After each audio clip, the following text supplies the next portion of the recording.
Hello mwana michezo, karibu katika channel yetu ya Michezo Live. Usisahau kusubscribe, kulike, kucomment na kushare na marafiki ili waweze kupata habari zinazohusu michezo. Uongozi wa klabu ya Yanga umebainisha kuwa shughuli za usajili bado zinaendelea, huku leo na kesho zikitajwa kuwa siku muhimu za kuwatambulisha wachezaji wapya wa kimataifa watakaokiongezea nguvu kikosi hicho kuelekea mashindano yajayo. Akizungumza kuhusu hali ya usajili, ofisa habari wa Yanga, Ali Kamwe, alisema klabu bado haijafunga rasmi dirisha la usajili na mashabiki wanapaswa kutarajia taarifa nyingine nzuri kuhusu nyota wapya ndani ya muda mfupi ujao.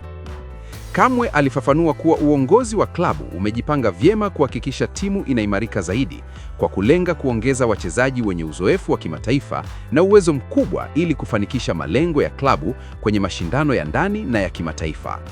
Hadi kufikia sasa, Yanga tayari imeshawatambulisha wachezaji watatu wapya, wawili kati yao wakiwa ni Mohamed Damaro na Maruf Chakei waliotua kwa mkopo kutoka Singida Black Stars, huku usajili wa tatu ukiwa ni Emmanuel Mwanengo aliyesajiliwa kutoka TRA United.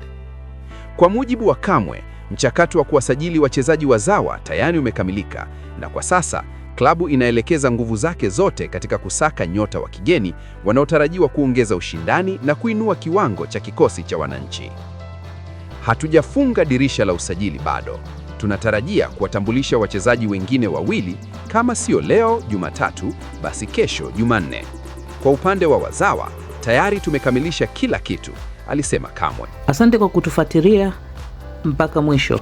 Usisahau kusubscribe na kuacha maoni yako. Ikiwa umependa channel hii, acha maoni yako hapo, share na marafiki.